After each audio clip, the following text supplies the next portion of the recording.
falcelin xoogan ayaa ka dhalatay qaraarkii golaha ammaanka ee qaramada midoobay uu caawa ugu codeeyey in la joojiyo xabadda ka socota magaalada Qasa taas oo ahayd xabad joojin ku meel gaar ah.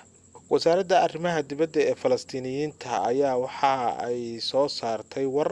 wasaaraddu waxa ay sheegtay in qabashada qaraarkan uu yahay tallaabo loo qaaday jihada saxda ah oo lagu soo afjaraya bay tiri dagaalkii 5 bilood ahaa iyo in lagu ogolaado in gargaarka uu soo galo gudaha magaalada Qasa lana bilaabo soo celinta dadkii ku barakacay dagaaladii ka soconayay magaalada Qasa iyo waliba daanta galbeed.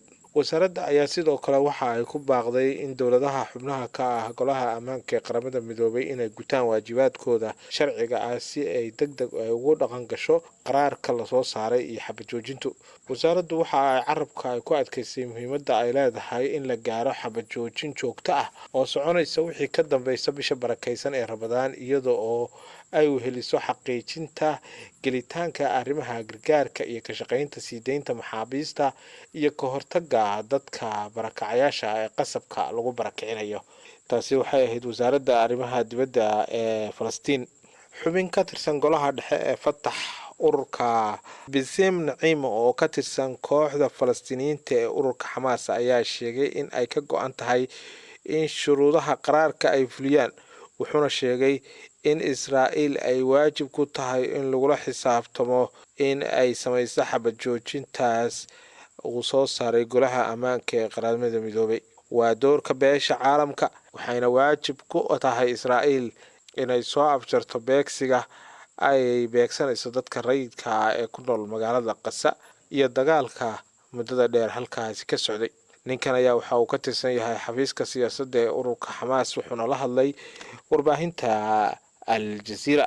imankana Israa'iil, safiirka Israa'iil u fadhiya qaramada midoobay ayaa isagana waxa uu ka hadlay qaraarka uu soo saaray golaha ammaanka ee qaramada midoobay ee xabad joojinta lagu sameynayo. waxa uu sheegay in qaraarku uu ku guuldaraystay in uu dalbado xabad joojin aan shuruudi ku xidhnayn iyo waliba sii deynta maxaabiista Qasa lagu haysto, isaga oo sheegay in ay wiiqayso dadaalkii lagu doonayay in lagu sii daayo maxaabiista. waxa intaa uu ku daray waxa ay dhibaato ay ku tahay dadaaladii sababtoo ah waxa ay siinaysaa ururka Xamaas rajo ah inay helaan xabad joojin iyaga oo aan sii deyn la haystayaasha ay haystaan iyo dhammaan xubnaha ay gacanta ku hayaan. waxa ay ahayd inaan loo codayn qaraarka aan xishoodka lahayn. sidaasi waxaa yidhi safiirka u fadhiya Israa'iil golaha ammaanka ee qaramada midoobay oo la hadlayay warbaahinta. ra-iisul wasaaraha Israa'iil Benjamin Netanyahu wax yar kadib markii qaraarka uu soo baxay ayaa waxa uu baajiyay booqashadii wafdi sare oo Israa'iil ah oo tagi lahaa magaalada Washington ee caasimadda dalka Mareykanka, taas oo Mareykanka ay ka wada hadli lahaayeen walaaca ay ka qabaan duulaanka ay Israa'iil qorsheynayso inay ku qaado Rafax oo ah magaalo ku taala koonfurta Qasa, deegaan aad u camiran. ka hortagid la'aanta Mareykanka waxa ay ahayd ka noqosho cad oo uu ka baxay mowqifkiisa joogtada ah ee Mareykanka, waxayna dhaawici doontaa dadaalada dagaalka Israa'iil ay isku dayayso in lagu sii daayo la haystayaasha weli ay haystaan ururka Xamaas. sidaasi waxaa lagu yiri saxaafadeed ka soo baxay xafiiska ra-iisul wasaaraha Israa'iil. aqalka cad ayaa isaguna ka hadlay qaraarka ka soo baxay golaha ammaanka ee qaramada midoobay ee xabadda lagaga joojinayo dadka reer Falastiin. afhayeen u hadlay aqalka cad ee Mareykanka ayaa waxa uu sheegay bayaan uu soo saaray, waxa uu ku sheegay in diidmada Washington ee ay ka aamustay codbixinta aysan ka dhignayn in ay isbedeshay siyaasadii Mareykanka ee ahayd in uu taageerayay Israa'iil. qoraalka kama dambaysta ee qaraarkani ma lahayn luuqad aan u malaynayno in ay muhiim tahay sida cambaaraynta Xamaas, mana aanan taageerin ururka Xamaas. sidaas darteed kama dhigna in aan mowqifkaygii bedelay oo aanan marnaba taageeraynin Israa'iil. sidaasi waxaa lagu yiri war ka soo baxay aqalka cad oo uu sheegay afhayeenka aqalka cad ee Mareykanka.